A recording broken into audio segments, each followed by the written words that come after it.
Tervitus jälle, head kuulajad. Tänane video tuleb siit Pleedi lähedalt golfväljakult nimega Pleed Royal Golf Club. Vaade on nimi ilus. Ümberringi mäed, linnud laulavad, nagu asi olema peab. Aga mis on sõnum täna, on see, et oma vist viimases videos küsisin koolitajatelt, et miks pärast me ainult loenguid peame, miks me ei kasuta mingid muud vahendeid, ja siit on hea soovitus.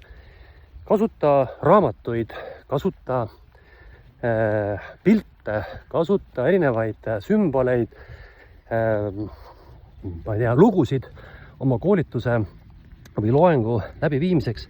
Ehk et väga kihvt on ehitada oma näiteks mingisugune loeng või case study üles mõnele ajaloolisele sündmusele.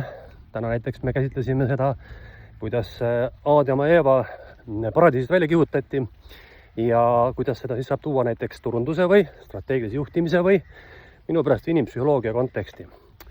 Nii et selline sõnum täna ja soovitus, ja mina siit siis jätkan.